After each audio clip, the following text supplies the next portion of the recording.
Welcome back to the deep dive. We appreciate you sliding us into your earbud rotation today. Great to be here. We have a fascinating document on the table in front of us.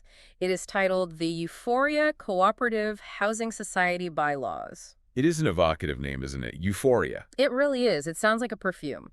Or maybe, a high-end spa retreat where everyone wears white linen, listens to whale sounds, and drinks cucumber water. Right, a place with no problems. Exactly. But in reality, this document is the operating system for a very specific type of chaos, living with other people. That is the perfect way to frame it, the operating system. Because when you crash, or when the system freezes, or when you get a blue screen of death in your daily life, you need to know which manual to consult. And that's our mission today. We are looking at this specific text, the Euphoria bylaws, but really we're decoding the universal laws of the urban jungle. We tend to think of our homes as our castles. Of course. I buy the flat, I close the door, I am the king of my 800 square feet. But this document says, not so fast. It says you are not a king. You are a shareholder in a very complex, very volatile corporation that just happens to be where you sleep. That's a terrifying thought. It should be. I mean, a little bit. Yeah. Because this document, which most people toss in a drawer and forget about until the day they sell, dictates everything. Everything. That sounds like an exaggeration. Well, think about it. It dictates who holds the power over you. It dictates where your money actually goes when you pay that maintenance bill. Right. And it dictates the rules of engagement when you inevitably get into a war with your neighbor over a leaky pipe or a parking spot. So it's the Constitution, the Penal Code, and the user manual all rolled into one. Precisely. Yeah. And if you don't know what's in it, you're essentially navigating your biggest asset, your home, completely blind. We're going to unpack all of that. We're going to look at the hierarchy, the caste system of membership, as you called it earlier. We're going to follow the money trail. And we're going to give you, the listener, a toolkit for what to do when the people running your building go rogue. The Challenger's Guide. I love that section. It's about practical power dynamics. Let's start at the beginning. The framework. I'm looking at the table of contents here. It's not a short read. No, it's comprehensive. It is divided into exactly 20 main sections, plus annexures, which are usually just forms and templates. But those 20 pillars are the law of the land. And it starts, as all thrilling novels do, with preliminary and interpretations, sections 1 and 2. Now, I can feel the listener reaching for the skip button. Oh, absolutely. Definitions, who cares? Definitions, really. But you argue that this is actually the most dangerous part of the document to ignore. It is the minefield. Look, in any contract, and that is what this is, a contract between you and 100 other families, ambiguity is the enemy. Why? Because if a word isn't defined, it's open to interpretation. And interpretation is expensive. It costs legal fees, it costs time, it costs relationships. Give me an example from the text. What's a definition here that carries a lot of weight? Something that seems obvious but isn't. Okay, let's look at the definition of family. Okay. Seems simple. Mom, dad, kids, maybe a dog. To you, yes. To the average person walking down the street, sure. But legally. Section 2 has to be specific. Why does it matter so much? Because of transfer fees and inheritance. Usually, if you transfer your shares, your flat, to a family member, you pay a much lower processing fee, or sometimes no premium at all, compared to if you sell to a stranger. Right, that makes sense. So who counts? Does your cousin count? Does your step-sibling count? What about a life partner you aren't legally married to? So if the bylaws don't specifically list cousin, and I transfer it to my cousin, the society can turn around and say, That's a stranger. Pay us the full premium, which could be thousands, tens of thousands. wow. And suddenly you're in a dispute over a huge amount of money because you didn't check the glossary. You assumed family meant people I love. The law means people listed in Section 2, subsection C, paragraph 4. That is a massive distinction. It's cold and clinical. Law often is. Another huge one is the definition of flat. Okay, this has to be simple. A flat is 4 walls and a roof. It's where I keep my stuff. Again, not so simple. A flat is a unit dispensed by the society for a specific purpose. This is where the objects clause in Section 4 comes in. The objects clause? Yes, it's basically the society's mission statement. The society exists to manage residential property. If the definition of your flat is linked to residential use, and you decide to turn your living room into a dental clinic, Or a drop-shipping warehouse. Or a startup incubator with 10 people coming and going. or a heavily trafficked yoga studio where 20 strangers are walking up the stairs every morning at 6 a.m., you are now in breach of the definition. I'm not just annoying my neighbors, I'm legally in the wrong. You are using the asset for something it wasn't defined as. The neighbors can shut you down, and they will point to Section 2 and Section 4 to do it. The committee will have a legal basis to issue you a notice. So Section 4 objects is the why. Why does this whole society even exist? It's the why. Why does Euphoria Society exist? It's not to make a profit. It's not to trade crypto. It's not to support a political party. It exists to manage the property and provide amenities for its members. And this creates a legal boundary. It creates a legal tether. The term for it is ultra-virus. It means beyond the powers. Ultra-virus. I like that term. It sounds like a superpower, but it's actually a restriction. Exactly. It's a chain on the committee. If the managing committee takes money from the maintenance fund and donates it to a local politician's campaign, Which you can imagine happening. it's ultra-virus. It is outside the objects. It's illegal. If they decide to take the sinking fund and invest it in a friend's startup because they think it's the next big thing, that is ultra-virus. That's a powerful concept. It keeps the society in its lane. It prevents the chairman from treating the society bank account like his personal venture capital fund. Exactly. It bounds the chaos. It ensures that the collective resources are only used for the collective goals defined in the charter. And it gives you, the member, grounds to challenge them if they step out of line. Okay, so we have the framework. We know the mission. Now let's talk about the people. This is the part of the document that really surprised me. I always assumed that if I bought the flat, I am the member. End of story. A very common assumption. But the Euphoria bylaws outline a very specific hierarchy. It feels almost like a caste system. It creates classes of citizenship, absolutely. Mm. Section 7 covers members' rights, responsibilities, and liabilities. Mhm. And it distinguishes between 3 distinct tiers. It's not a flat democracy. Let's walk through them. At the very top of the food chain, we have the active member. Also known as the regular member. This is the person whose name is first on the share certificate. This is the main owner. The primary account holder, basically. Exactly. And what is their superpower? The vote. The vote. In the democracy of the building, only the active member casts a ballot. They're the only ones who count toward the quorum at a meeting. They are the only ones who can stand for election to the committee. They hold all the political power for that one unit. So if I'm the active member, I am the citizen. I hold the franchise. Correct. You are the stakeholder. You are the one the law recognizes as the voice of that unit. But, a lot of us buy flats jointly, husband and wife, father and son. What about the second name on the deed? That is the associate member. Now, this is a tricky category, and it causes a lot of confusion. Ah, so? They own the property. They are on the title deed of the flat itself. They have a financial claim to the asset. But in the eyes of the society's governance structure, they are secondary. They have rights, but they are limited. So my wife, if she's the associate member, she technically can't vote if I'm sitting right there in the meeting. Generally, no. The active member's vote takes precedence. The bylaws usually say one member, one vote. The household gets one voice. What can she do then? The associate member can attend meetings, they can speak, they can raise issues. But if it comes to a show of hands-on, say, a major expenditure, the active member's vote is the one that counts. That creates an interesting dynamic at the dinner table if you disagree on a policy. Honey, I know you want the new gym equipment, but I'm voting against it. It does. But usually the bylaws do have a provision. Right. They allow the associate member to vote if the active member provides a no objection certificate or is absent from the meeting. So you can strategize. If you want to vote yes and your spouse wants to vote no, maybe the yes voter is the one who shows up to the meeting. Politics starts at home, and it can get very strategic in a contentious society. Indeed. But then we have the third category, which is the most misunderstood. The nominal member. Nominal implies in name only. And that's exactly what it is. This category is for administrative purposes. They hold no shares. They have no ownership rights. They cannot vote. They cannot stand for election. They have almost no power. So who are these people? Why do they even exist in the document? Tenants. Or perhaps a relative who is living in the flat while the owners are in London or New York. The society needs a legal relationship with the person actually sleeping in the bed. Right. To enforce rules, to collect data, to hold someone accountable for noise or garbage disposal. Because they admit them as a nominal member. It's a legal fiction to manage the occupant. It's like a guest pass at a country club. You can use the pool, but you can't attend the board meeting. Perfect analogy. And this distinction matters because of the London owner scenario you just mentioned. Okay, let's play that in. Imagine the active member lives abroad. The flat is occupied by his brother, a nominal member.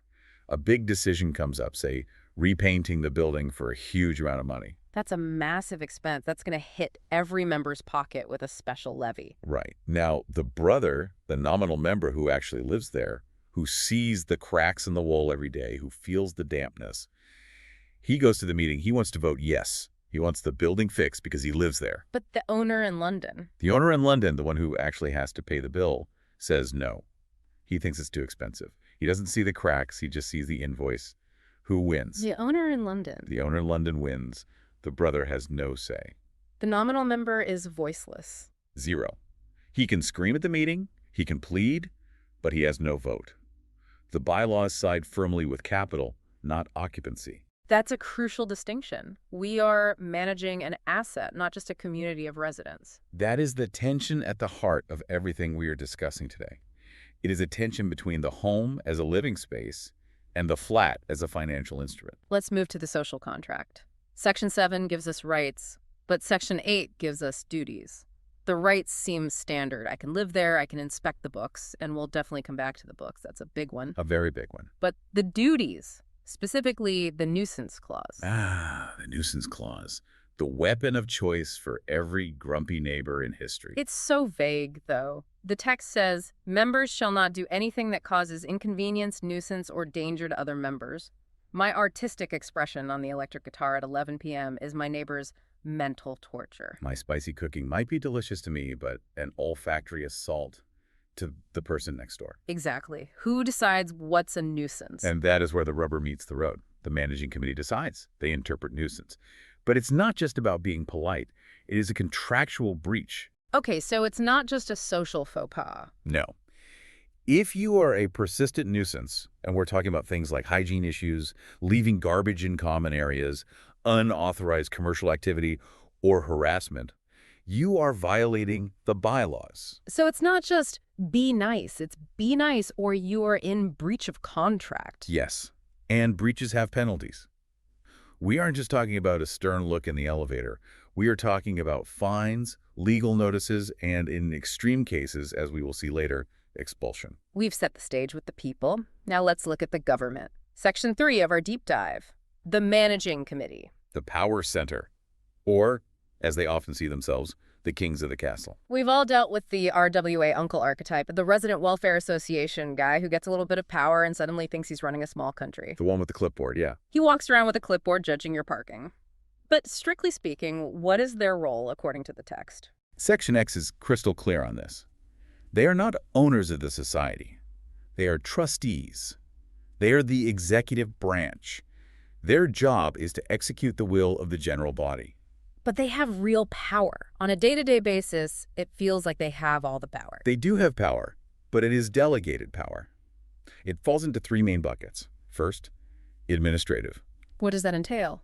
They hire the security guards, they fire the sweepers, they sign the maintenance contract for the elevator, they, keep the lights on. It was a thankless job, by the way. I want to acknowledge that. Incredibly thankless. It's a volunteer position with high stress. You get calls at 2 a.m. because the water tank is overflowing. You get blamed when the guard falls asleep. It's a tough gig. So that's the first bucket. The second is financial. Yes, they can collect dues, they can spend money, but, and this is the biggest but in the entire document, they can only spend within the budget approved by the general body. So they can't just decide to build a jacuzzi on the roof because the chairman has a bad back. Not unless the general body voted for a jacuzzi budget at the last annual general meeting. If they spend outside the mandate, they are personally liable. Personally liable? You mean I can sue the secretary himself, not the society, but the guy? If there is financial mismanagement or fraud, yes. Absolutely. They are fiduciaries. They are handling other people's money. That's a legal term of art. It is. It means they have a duty of care. If they misappropriate it, or if they act negligently, say, giving a major contract to a friend for double the market rate without getting other quotes, the protection of the society veil drops, and they are exposed. That raises the stakes significantly. It's not just a hobby anymore. It's not. And that brings us to the third bucket of power. Disciplinary. They are the enforcers. The police of the building. In a sense, if you leave your trash in the hallway, the notice comes from them. If you don't pay your dues, the penalty letter is signed by them. They issue the warnings and fines. But you mentioned the general body is supreme. I feel like this is where the conflict always happens. The committee forgets that they serve the body. That is the source of 90% of litigation in cooperative societies. The committee starts to think they are the society. They get a taste of power. They start making decisions in closed rooms without consulting the members. But the analysis of the bylaws is clear. The general body, that is, the collection of all active members, is the parliament. The committee is just the cabinet. I love that analogy. The parliament can dissolve the cabinet. The cabinet cannot dissolve the parliament. The general body is the steering wheel. The committee is just the engine. Exactly. And if the engine tries to go off-road, the steering wheel can correct it. Or, if necessary, you can vote to replace the engine entirely at the next election. Okay, let's talk about how that correction happens. We have a section on the decision-making flow. How does an idea actually become a law in euphoria society? It's a life cycle, a process. And skipping any of the steps makes the final decision illegal. So where does it start? It usually starts with a proposal. Say, the water pump is dying. It's making a horrible grinding noise. A member from the top floor writes to the committee, "Hey, we've had no water for 3 days." Step 1, complaint filed. Step 2, committee review. They look at it. They get a plumber to inspect it. Now they have a choice point. Is this a routine repair? Does it cost 5,000 rupees to replace a washer? A small operational expense. If yes, they have the power to just fix it. It's within their approved budget for routine maintenance. They minute it, they sign the check, done. Efficiency. We like that. But what if the plumber says the pump is totally dead and we need a whole new system that costs 10 lakhs? Whoa. That's a major expense. It's a major capital expenditure. The committee cannot approve that on their own. It's way beyond their spending limit. So they have to go to the people. Step 3, the general body meeting. This is the big one. They must issue a notice. This is a legal requirement, usually 14 days in advance. And what's on the notice? The agenda. And the agenda must specifically say, discussion and approval for the replacement of the main water pump. If the agenda doesn't say it, they can't discuss it. No ambush topics. You can't just spring a 10 lakh expense on people at the end of the meeting when everyone is tired and wants to go home. No surprises. That would be an invalid process. Then the meeting happens. There is debate. Do we buy the German pump or the Chinese pump? Do we need 2 pumps for redundancy? Can we get more quotes? And finally, a vote. A show of hands or a ballot. Right, and if the vote passes by the required majority, Then you have a resolution. once that resolution is written down in the minutes, it becomes binding. It is the law of the building. The committee now has the authority to spend that 10 lakhs. I want to pause on that word, minutes. You hear it all the time, read the minutes. It sounds so boring. It sounds like admin work, but you're saying this is actually the most critical part of the historical record. In the eyes of the law, if it isn't in the minutes, it didn't happen. That's a strong statement. It's the truth. Minutes are the official historical record. If you go to court 5 years later because you think the society overcharged you for that pump, the judge will ask for one thing. Show me the minutes of the general body meeting where this was approved. So if the secretary is lazy or corrupt and writes the minutes incorrectly, Then history is rewritten. Suppose you stood up and voted no on the pump because you found a cheaper vendor. But the minutes say resolution was passed unanimously. what happens then? If you don't correct that record immediately, usually the bylaws give you a few weeks to submit objections after receiving the draft minutes. You have legally agreed to it. Your silence is taken as consent. You cannot challenge it later. That is a massive wake-up call. I admit I usually skim the minutes or just delete the email. I think I was there, I know what happened. You are deleting your evidence. If you are an active member, reading the minutes is your primary duty of oversight. You check them not for typos, but for truth. Let's talk about the room where it happens, the AGM, the annual general meeting. The theater of democracy. Usually involving lukewarm samosas, a microphone that screeches every time someone touches it, and a lot of shouting. But this is the only time the general body is truly assembled. What happens if people don't show up? The quorum issue. This is a huge vulnerability. You need a certain number of members present to make the meeting legal. Say, the bylaws state 20% of members must be present. And if you don't get them, if only 10% show up, The meeting is adjourned. It can't proceed. But here is the trap, and this is a trap that catches so many apathetic members. go on. The bylaws often state that if a meeting is adjourned for lack of quorum, it can be reconvened, sometimes half an hour later on the same day, sometimes a week later. And at that specific adjourned meeting, no quorum is required. Wait, Let me process that. So if 100 people live in the building and you need 20 for a quorum, but only 3 show up, The meeting is adjourned. then those 3 people meet again half an hour later. And those 3 people can pass resolutions binding on all 100. They can approve the accounts, they can appoint the auditor, they can pass the entire budget for the next year. That is terrifying. That's a backdoor for a tiny, motivated minority to take over. It is the price of apathy. If you are too busy or too lazy to go downstairs to the community hall for an hour, you are handing your proxy to the people who did show up. And usually, the people who show up are the ones with an agenda. So the lesson is, show up. Or at least read the agenda and send a letter with your views if you can. Exactly. Don't let the minority dictate your living conditions and your finances. Let's move to the fuel that runs this entire engine. Money. Section V of our outline, follow the money. The lifeblood of the society and the source of most arguments. The bylaws break this down into buckets. It's not just one big checking account where everything gets mixed together. No. And if it is, that's a massive red flag. Mixing funds is a classic sign of mismanagement or even fraud. Section 6 regarding funds and utilization is very specific. What's the main bucket? You have the maintenance fund, which are the operating budget. This pays for electricity, water, security guards, sweepers. Day-to-day cash flow. Exactly. Then you have the repairs fund for current upkeep, painting a wall that's peeling, fixing a broken gate, small ticket items. But the big one, the one that causes the most confusion and is most often misused, is the sinking fund. The sinking fund. It sounds like money you throw into a hole. It's an accounting term, but you're not wrong. Think of it as the depreciation fund. Every building is slowly dying. That's a cheerful thought. It's reality. From the moment it is built, the concrete is carbonating, the steel is rusting, the elevator's wearing out. The sinking fund is a mandatory savings account to pay for the eventual replacement of the building's heavy assets. So we are saving today for a bill that will come in 20 years for a new elevator or major structural repairs. Correct. And the bylaws are very strict on this. You cannot use the sinking fund to pay for the Diwali party. You cannot use it to pay the electricity bill because you ran short on cash that month. That money is ring-fenced for the long-term health of the structure. So it's legally protected from the committee's day-to-day cash flow problems. It's supposed to be. And a vigilant member should check the annual accounts to ensure it hasn't been dipped into for operational expenses. What about investing it? Can the committee take that pot of gold and put it in the stock market? Try to double it? Absolutely not. Another huge red flag. Section 6, regarding investment mandates, capital preservation, they can only invest in safe instruments. Like what? Government bonds, fixed deposits with nationalized or scheduled cooperative banks. That's usually it.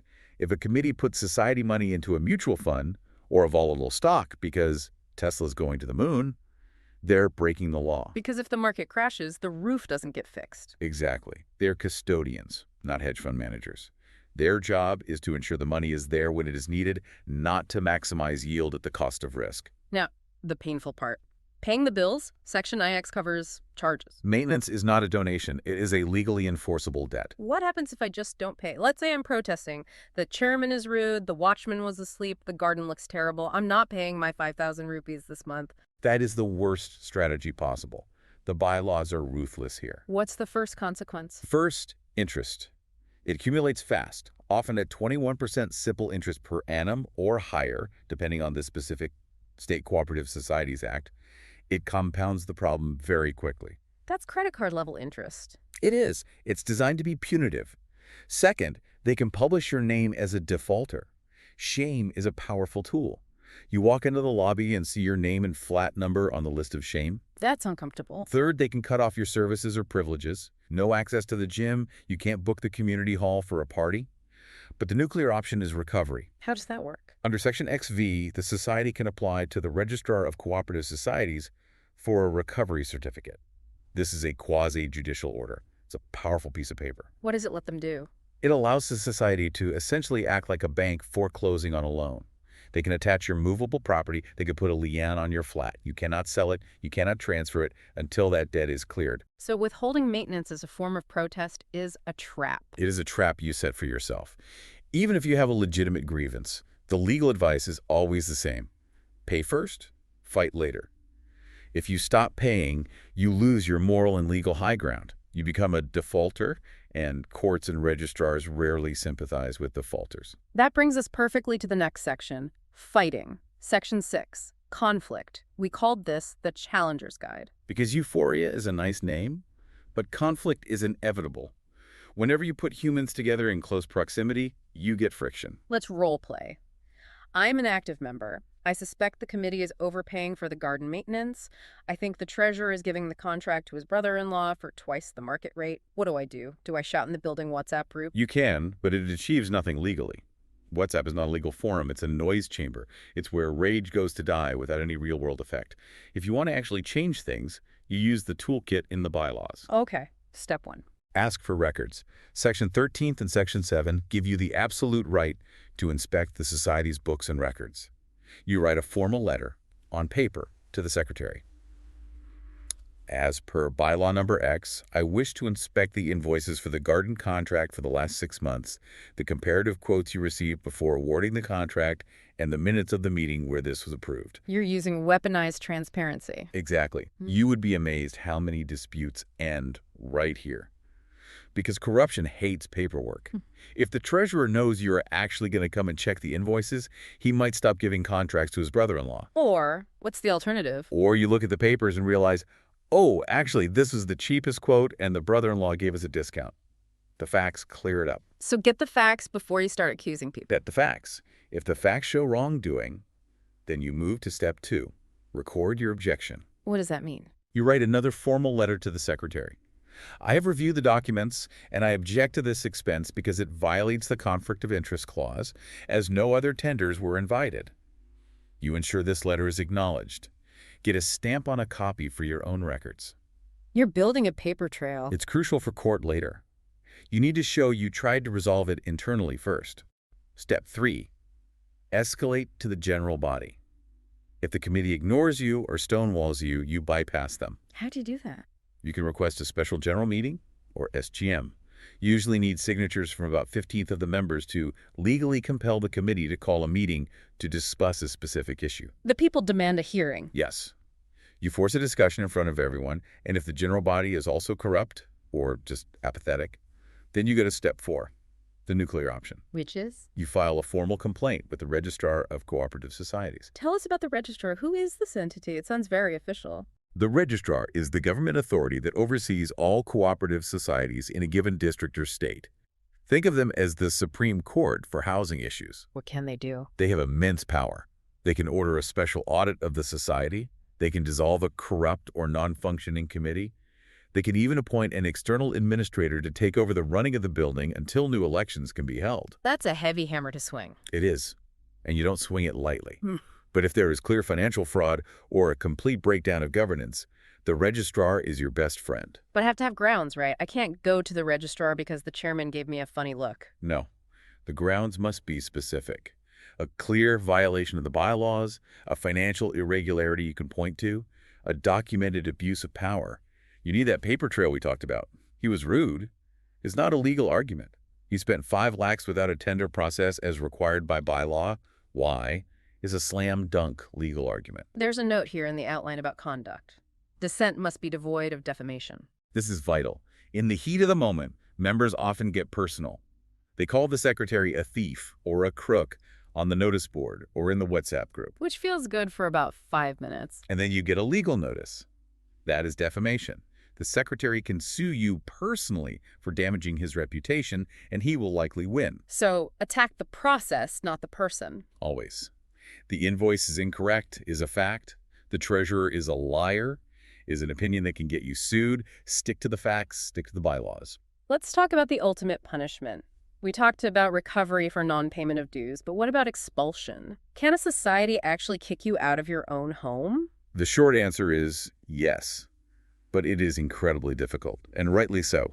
Property rights are sacred in most legal systems. You can't just evict an owner because you don't like them. Or because they smell bad, or because they voted against you in the last election. Yeah. The bar is set extremely high. What are the grounds for expulsion in Section 7? It's always a phrase like serious misconduct, or bringing the society into disrepute. This isn't playing music too loud once. This is persistent, dangerous behavior. For example? Running an illegal gambling den from your flat. Physically assaulting a committee member. Repeatedly and deliberately sabotaging the society's property or interests. It has to be extreme. And how does the process work? It can't be a simple majority vote. No, it's a long road. First, multiple notices must be sent. You must be given a chance to explain yourself, the principle of natural justice. Then, the general body must vote, and usually you need a supermajority, like 34ths of the members present and voting, to agree to expel. That's a high bar. Getting 75% of people to agree on pizza toppings is hard enough. It is. Yeah. And even if they vote to expel you, it doesn't happen yet. The resolution must then go to the registrar for approval. The government acts as a final safety check Why? to ensure the society isn't just a mob ganging up on an unpopular or minority member unfairly. The registrar reviews the entire case to see if the process was fair and the grounds were legitimate. That's reassuring. It prevents the tyranny of the majority from making someone homeless. It balances the collective good with individual rights. It acknowledges that losing your home is a catastrophic event, and it should only happen in the most extreme evident circumstances. We're coming into the final stretch, and I want to touch on the biggest, most high-stakes topic in the document. Redevelopment. Section XX. The gold rush, the ultimate prize. In many older cities, especially where land is scarce, this is the lottery ticket. Tear down the old, crumbling building, a builder comes in, gives everyone a bigger, brand-new flat and a pile of cash. It sounds like a dream. But the risks are enormous. How so? They are existential. If a redevelopment goes wrong, you don't just lose money, you lose your home. You end up on the street. You end up with a half-demolished building and a builder who has vanished with the money. Why is Section XX so detailed compared to the others? Because the potential for corruption is massive.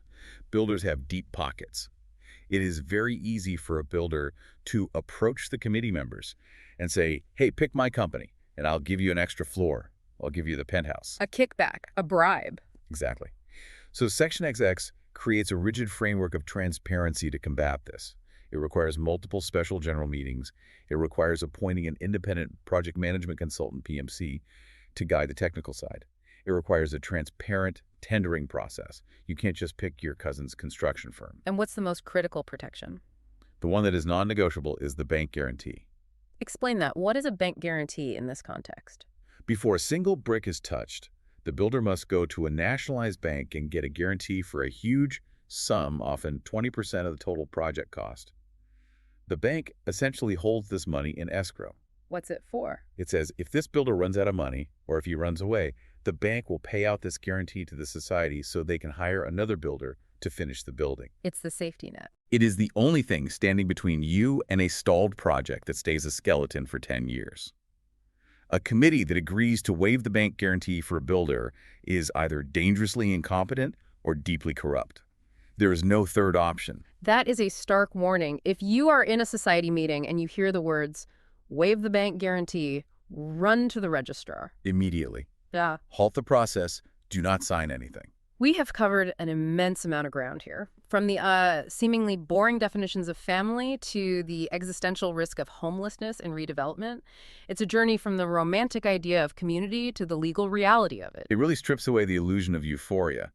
But in doing so, it actually gives you security. Knowledge of the rules is power. So synthesizing all this, what is the core tension here? What's the one big takeaway? The core tension is individual rights versus community good. You own your flat, yes, that is your right. But you also own a 1100th share of the whole building and land.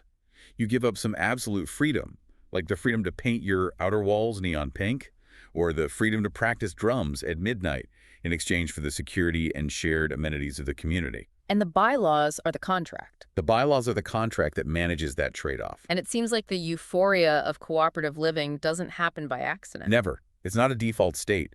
It happens when members understand the distinction between being just a resident and being an active member. A resident complains. An active member acts. That brings me to our final provocative thought for you, the listener. We've learned that the bylaws give you the power to challenge. They give you the right to inspect. They give you the tools to hold people accountable. But rights are like muscles. If you don't use them, they atrophy. They get weak. So, here is the question for you listening right now. When was the last time you asked to see the minutes of a meeting? When was the last time you checked the annual accounts to see if your sinking fund is actually in a fixed deposit and not just sitting in a savings account earning nothing? When was the last time you even attended an AGM? Are you truly an active member participating in the governance of what is likely your single biggest investment? Or are you effectively just a nominal participant letting others make all the crucial decisions for you? That is the million-dollar question, literally, given real estate prices these days. A sobering thought to end on. Go find those bylaws. Dust them off. It might just be the most important reading you do this year. Thanks for joining us on the deep dive. A pleasure as always. See you next time.